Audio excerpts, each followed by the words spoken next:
자, 다시 한번 말하지만 이 강의는 들어도 되고 안 들어도 되는 강의예요. 이거 다 수업 시간에 했던 내용이어서 안 들어도 되는데 수업 시간에 이제 우리 항상 6교시니까 우리 5반 항상 졸리잖아요. 그래서 좀 듣기 힘들었던 친구들이라던가 아니면 다시 한번 이 내용 복잡하니까 한번 정리하고 싶다라고 싶은 친구들을 위해서 올리는 복습 강의예요. 자, 이야기를 해보면 우리 3.1운동에 대해서 배웠었잖아요. 3.1운동의 영향, 의의 선생님이 엄청나게 강조했었는데 기억나요? 3.1운동은 우리 민족 최대 규모의 민족운동이다 보니까 농민들도 노동자도 가리지 않고 참여를 했고 그 농민들과 노동자들이 참여하면서 우리도 이렇게 목소리를 낼 수가 있네 라는 생각을 하게 되면서 농민운동, 노동운동도 많아지게 되었다 이런 이야기도 했었죠. 그리고 통일된 지도부의 필요성을 느끼면서 대한민국 임시정부가 수립되는 계기가 되었다라는 이야기도 했는데 또 3.1운동의 의의 중에 중요한 것이 무단 통치에서 문화통치로 일본의 통치 방식이 바뀌게 되었다라는 것도 있었죠.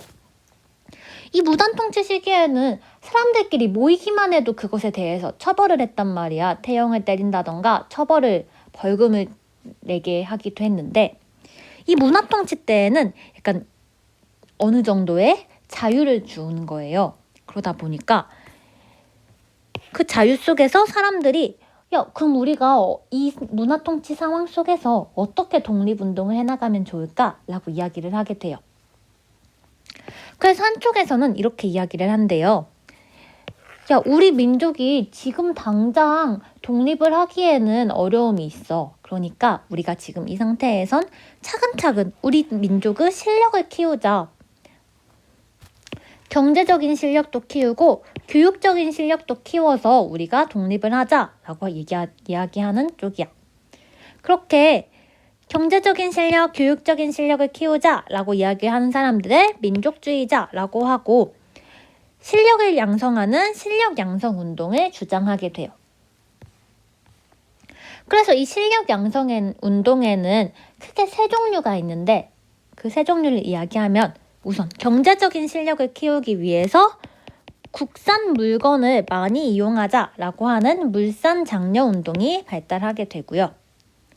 또 교육 쪽에서는 지금 일본이 우리나라는 고등교육 안 시켜주고 이렇게 차별교육을 하고 있는 상황이잖아. 그러니까 우리 국민들이 먼저 돈을 모아서라도 대학교를 설립하자라고 하는 밀립대학 설립운동이 진행됐어요. 또 문맹 퇴치운동이라고 해서 문맹은 우리 한글을 모르는 사람들이란 말이야. 농촌 지역에 있는 사람들은 한글을 읽거나 쓰는 것을 조금 배우지 못해서 어려워했기 때문에 농촌 사람들을 위해서 문맹 퇴치운동을 펼치게 돼요. 근데 이 문맹 퇴치운동이 언론사가 주도가 되어서 진행이 됐거든요. 그러다 보니까 조선일보에서 진행한 문맹 퇴치운동은 문자보급운동이라고 부르고 동아일보에서 진행한 문맹 퇴치운동은 브나로드 운동이라고 부르니까 약간 이렇게 어떤 신문사가 주도했느냐에 따라서 이름이 조금 다르게 불리지만 똑같이 한글을 가르치기 위한 운동이었다라는 부분에서는 공통점이 있어요. 자, 이렇게 이런 세 종류의 운동들을 이 민족주의자들은 하고 있었어. 반대편에서 이 사람들은 어떤 이야기들을 하고 있냐? 지금 우리 한국은 불평등이 너무 심각해. 왜냐면 한국 안에 있는 일본인과 또 한국인 사이에도 차별이 너무 많고 또 이 한국인 사이에도 또 돈이라던가 성별이라던가 아니면 나이라던가 이런 걸 가지고 차별들이 너무 만무해. 그러다 보니까 이 평등한 사회를 만들어야 된다라는 생각을 하게 된 거예요. 그래서 이런 평등한 사회를 만들기 위해서 지금까지 소외되어 왔던 계급들에 집중을 하게 되는데 이거를 사회주의자들은 평등한 사회를 추구하는 사회주의자들은 계급운동, 소외된 계급에 집중하는 계급운동이라고 부르게 돼요. 그래서 지금까지 소외되어 왔던 아니면 고생을 하고 있었던 농민, 노동자, 여성, 소년, 백정을 챙겨주게 되는데 농민들 굉장히 고생을 하고 있었죠. 토지조사 사업으로 토지를 빼앗긴다던가, 그러니까 이제 토지권을 인정받지 못하게 되면서 토지를 빼앗기고, 그래서 소작농으로 전락해서 소작농으로서 너무 많은 수탈을 당하다 보니까 소작농들이 투쟁을 했던 이런 암태도 소작쟁이도 있었고요. 또 원산 지역에서는 노동자들이 우리 노동자들 일본 노동자랑 차별하지 말아라 라고 하면서 원산 총파업도 일어나게 돼.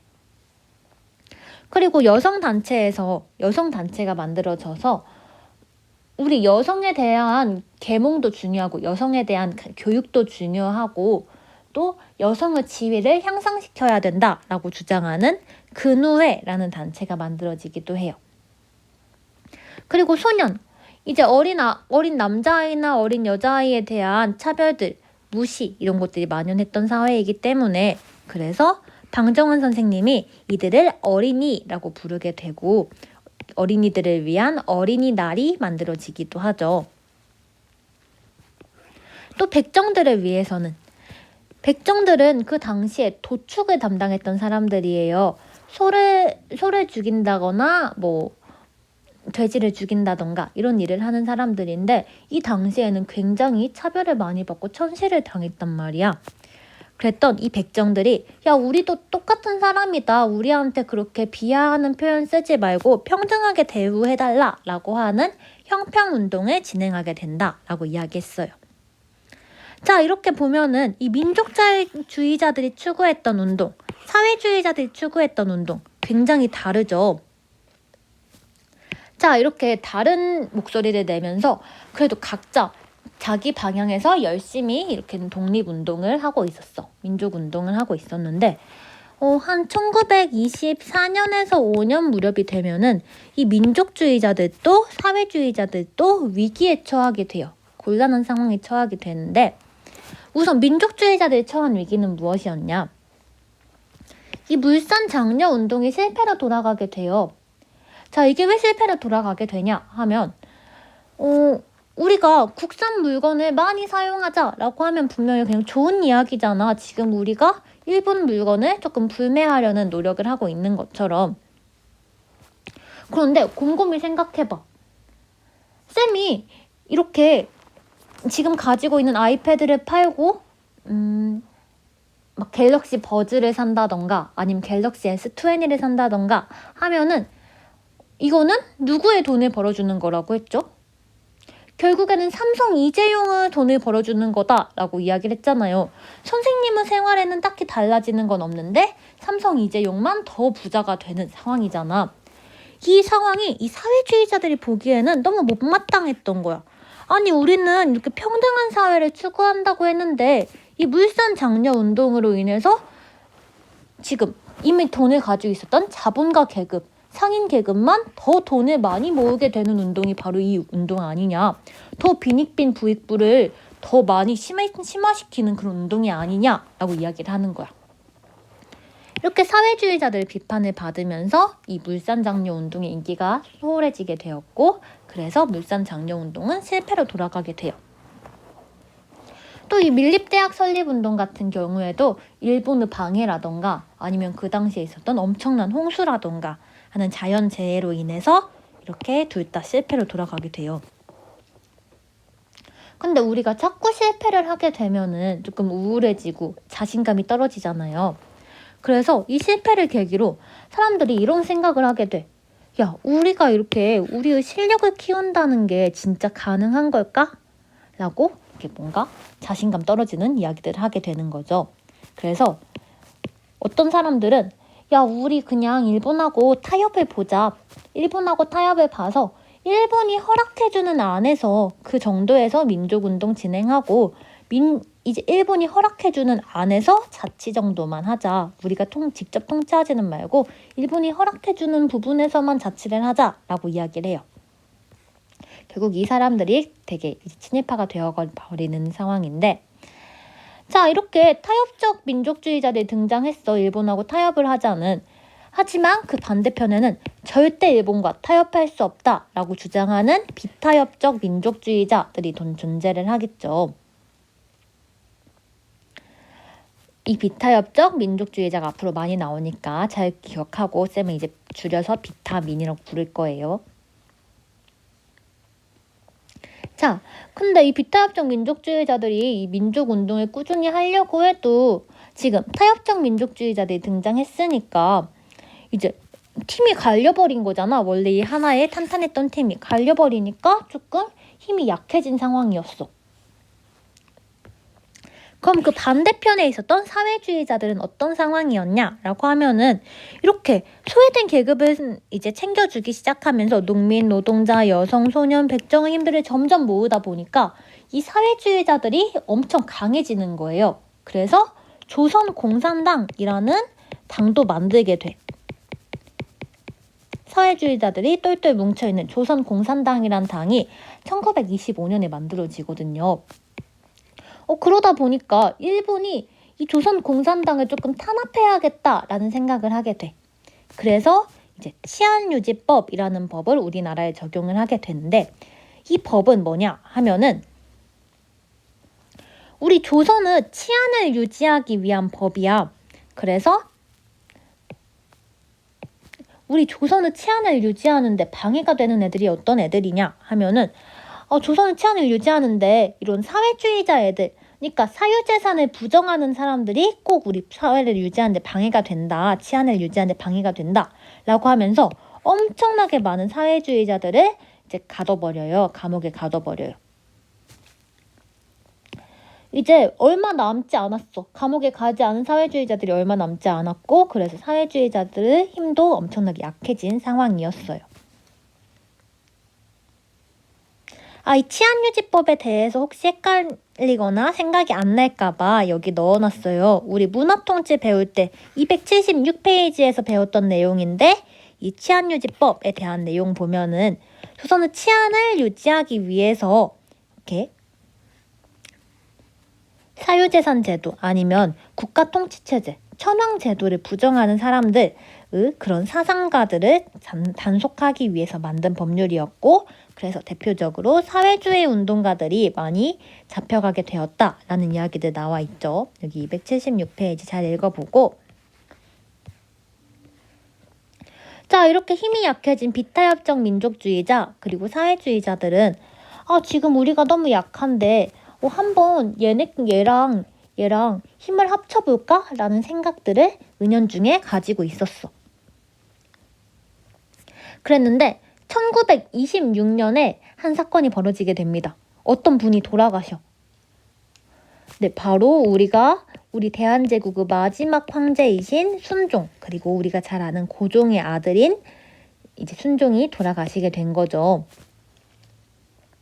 자, 그러자 우리 3.1운동은 누구의 죽음으로 이렇게 3.1운동까지 퍼지게 된 거죠?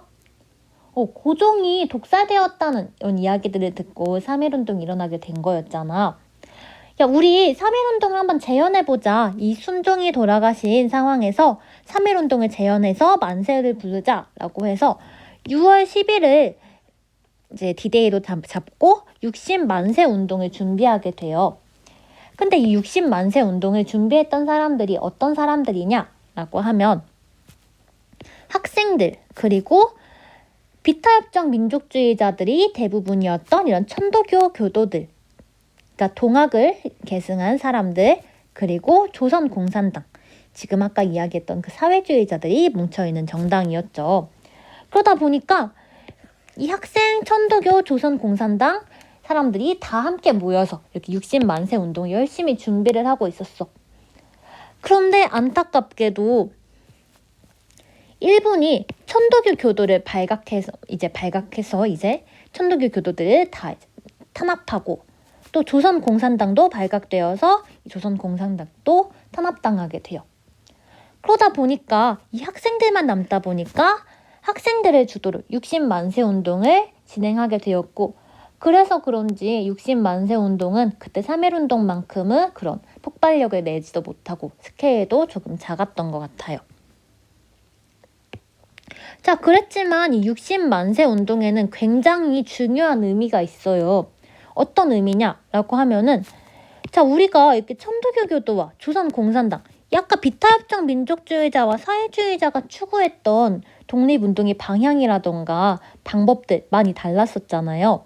그랬는데 이 60만세 운동을 같이 준비하면서 같이 태극기도 인쇄하고 같이 독립선언서도 작성하고 이런 준비하는 과정에서 이 천도교도와 조선공산당이 야 우리가 좀 친해지게 된 거예요. 우리가 같이 힘을 합쳐도 되겠는데? 라는 생각을 하게 된 거야. 우리가 결국에 둘 다 원하는 건 우선 독립이라는 이런 공통된 목표가 있는 거잖아. 그래서 이들끼리의 뭔가 공감대를 확인하게 되면서 이제 신감회라는 단체를 만드는 데까지 이렇게 그 계기가 되게 돼요. 그래서 이 신감회는 60만세 운동을 주도했던 그 비타협정 민족주의자와 사회주의자가 결합해서 만들어진 단체야. 그래서 이 신감회라는 단체가 만들어지고, 그래서 이 신감회에서 만들어질 때 발표했던 강령을 살펴보면 우리는 정치적, 경제적 각성을 촉진하고 또 단결을 공고히 한대요. 그러니까 비타협정 민족주의자, 사회주의자들이 이렇게 신간회를 만드는 만큼 이 단결이 끊임없이 이어져야 된다라고 이야기를 했고요. 대신에 기회주의자들은 완전히 배격하겠다라고 이야기를 하죠. 이런 타협적 민족주의자, 일본하고 타협을 보겠다고 하는 저 정신 나간 애들하고는 거리를 두겠다라고 하는 이 타협적 민족주의자들은 기회주의자라고 하면서 엄청나게 싫어했다라는 내용을 알 수 있겠죠. 자, 이렇게 만들어진 민족유일당 신간회 같은 경우에는 이제 여러 가지 활동들을 하게 돼요. 뭐 수력발전소라던가 약간 여러 가지 일들이 있는데 그 중에서 굉장히 중요한 일은 바로 이 광주 학생항일운동과 관련이 있어. 자, 이 광주 학생항일운동, 이 우리 광주에서 일어난 일이니까 우리도 나름 잘 알고 있죠.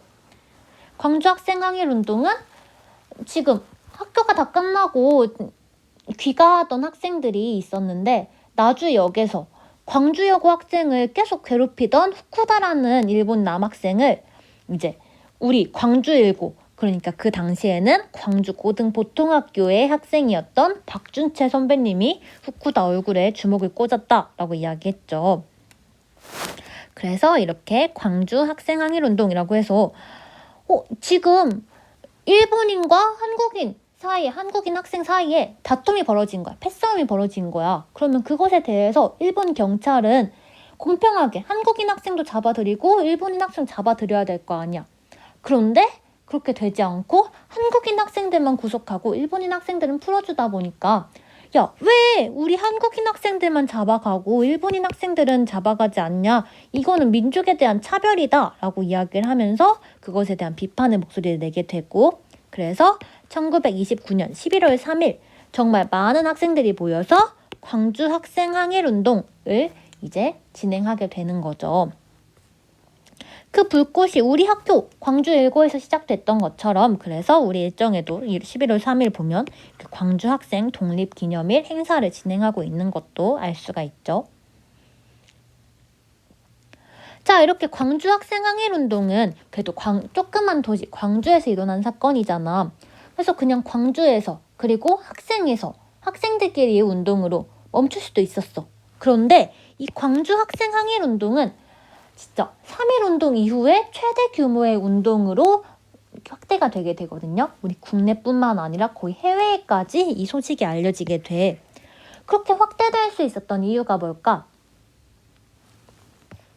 바로 이 신간회의 도움이 있었기 때문이에요.